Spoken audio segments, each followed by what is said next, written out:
say is, I don't know what y'all been doing during the pandemic, but I've been, had that blessings of a solo time during this pandemic. So Danny and Zanny's talking about our epic battles, our Taurus and Gemini energy, sometimes coming to head. Danny is one of the few people I love enough to be in person during a pandemic. So I just want to say, my presence here is because I love Danny that much in the world. So let's give it up for Danny Terrell.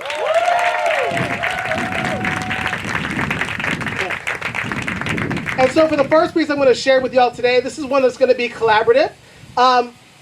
You all believe in me, right? Yeah. I believe in you too. And we're going to get through this poem together, right? Because it's been a pandemic, I'm like, what is my brain really doing? What is my memorization doing? But we're going to do this together. So you all are going to repeat back after me. It's going to be very obvious what I'm going to ask you to do. And we're just going to co-create an experience. Okay?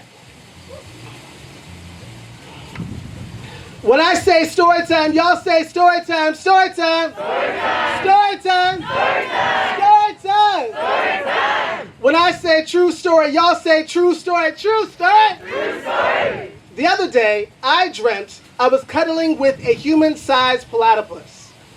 I stroked its beak and its tail. I wrapped my arms around it, and it made a sound I did not recognize. But that sound felt a lot like joy and calm and loyalty. I hear that's what some people call love. And maybe I didn't know what love sounded like until that moment, but that's not surprising to me, because survivors were like that. We're used to mistaking chaos for love. We've been trained to call our very realities things that they are not. So this clarity in my spirit was new. I woke up all rejuvenated and wanted to know everything about the love of my dreams. So I read every encyclopedia entry, every Wikipedia article, listened to every TED Talk I could find about the platypus. But they all described it the same way. Said that it was weird and strange, that it had the bill of a duck and the tail of a beaver. But how strange does that sound to the platypus? That you could be saying it as the tail of a creature it's never even shared the same continent with. And it's like if it has the bill of a platypus and the tail of a platypus and poison spurs in its feet like a platypus, it's probably not a duck. It's like calling it a thing and thinking it's not. It's like when colonizers that called themselves scientists landed on what was once a black continent we now call Australia. When they first saw the platypus, they thought it was a joke, that someone was playing a trick. They thought someone actually wasted their day gluing bills onto the faces of rats, so they tried to remove the bill from the face of the platypus and subsequently killed a lot of platypuses like that, trying to uncover the joke. Turns out the joke was murder, because they were insistent on calling a thing it was not. It's like, maybe my gender is a platypus. Folks always insistent on labeling parts of my body things that they are not. It's sort of like when Columbus landed on Hispaniola and Balboa landed in North America and Hawkins landed in West Africa, and they saw all these black and brown bodies. They saw men and women, and they saw something else they thought was a joke. Someone playing a trick. They saw all these people that laid between their understandings of gender and sometimes somehow even beyond them. Some at the time called us healers. Some called us just purely divine. Now some of us just call it trans for short, but to them it was a joke. It was someone playing a trick. So maybe that's why. Maybe that's why they ordered us killed by dogs. Maybe that's why they burned us alive. Maybe that's why they tried to kill everyone that ever saw us as holy. Maybe that's the punchline, because the joke to white supremacy is always murder. It's like when they told us they were bringing us civility on black and brown soil, but what they meant was that they were bringing us the transatlantic slave trade, because they like to call a thing it is not. It's like, maybe my name is a platypus.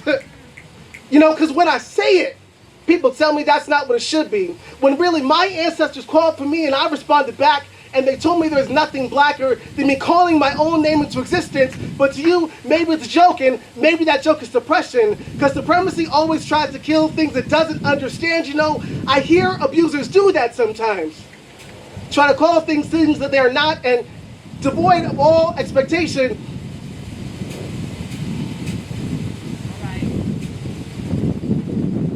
Okay, I told y'all we got pandemic brain, right? So I need all your energy. We got pandemic brain.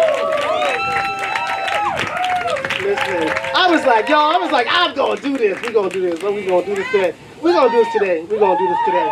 All right. All right, all right, all right, all right. Because I was like, we are going to act like...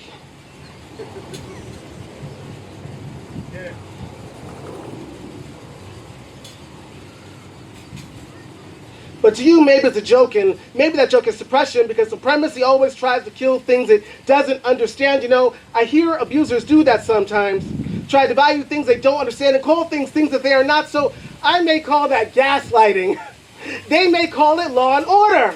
They may call it a joke or a trick on them, a trick on their science, a trick on their biology, a trick on their power, a trick on their legal system, a trick on their supremacy, a trick on their superiority. But there will always be the platypus, even when you laugh behind its back, even when you deny its power, its poison in every step it takes. Underwater, it senses electrical pulses to find its food and the things that it will prey on.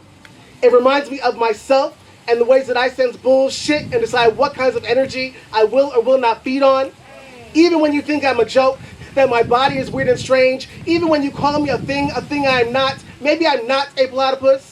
Maybe I'm just defiant with venom in my walk.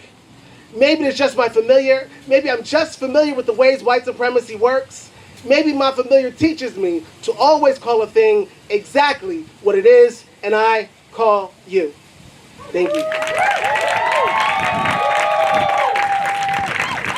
Listen,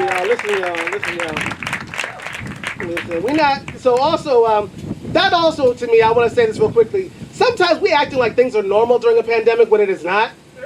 And it is okay. I don't know how many of y'all, for those of y'all that are out here that I don't know who people are that have that experienced some sort of trauma during the pandemic, but also knowing that things that you, like, recognize to what's changing in your body, recognize what's changing in your spirit and what you might need differently, right? And so that's going to be my excuse for using this for the rest of our time together, okay? That's going to be my excuse for that. I have a poet that I love named Ursula Rucker who always uses a piece of paper when she's reading. And she's like, I don't know if it's because I'm lazy or it just calls me back to poems, but either way, we're going to do it off a book, right? Either way. But so this is a new poem. So this is a brand new poem. So everyone say new shit when I count to 3. 1, 2, 3. New shit. So this is a poem that I started writing during Pride season, and just the tiredness that Pride season can bring to people who are trans, who are queer, and are asked to co-opt their stuff on behalf of corporations pretending to be on our side. My gender will not be brought to you by Nike or Bacardi or H&M. It will not be sponsored on next week's episode of Keeping Up with the Kardashians. It will not accept a brand deal from Walmart. My gender will not be the hanging Chad photo op clinging to some right-winger snarled tooth. It will not be seen dunking chicken nuggets at McDonald's or Burger King. It will not be featuring the effervescence of Pepsi or Coca-Cola. My gender will not be choreographed in 15 seconds for TikTok. My gender is not a publicity stunt. It is not a contract negotiation. It is not a multi-level marketing scheme, though there are levels to this shit. My gender won't be delivered to your home by Amazon in 2 hours or less. You can't Instacart it. My gender will not be defined by imperialist borders. My gender is not a consumable product smiling back at you from a Target shelf. My gender is sustenance for me and my people alone. My gender is a statement for me and my people alone. My gender is a dedication to me and my people alone. It is a remembrance. It is a legacy. It is an honor. So honor it as such. Listen. Mashallah. Okay, so this next piece I'm going to read, last piece I'm going to read for y'all today. So I wrote this piece for a poet that I really was obsessed with when I was in college. And she's someone that, I think if I said her name, 99% of y'all would know who she was. She's someone who's got lots of acclaim as a black queer artist. And then I remember one day picking up a poem book of hers, and it was a bunch of different poems to her lovers over the years. And I realized that this woman that I knew to be an out lesbian woman in life was not out in her art, and all her poems were dedicated to men. And I realized that she didn't feel like she had that kind of freedom. And so this is a poem dedicated to her. 50 years after the fact, I am standing in this store rifling through the crisp pages of a famous old lesbian's poetry book, created just months ago by beautiful butch hands that have become bitter from penning notes to her male lovers, fictitiously invented for her conservative fan base and her elderly mother's weak heart. And it strikes me Amongst all these words devoid of her own emotional presence, that I expected her to write me a poem. I wanted her to write me a poem. I wanted her to write me the sweetest of love poems about my kinky hair, about my brown skin, about my smooth hips, about what our two bodies must surely look like moving through the dark. I wanted her to write me a love poem about freedom.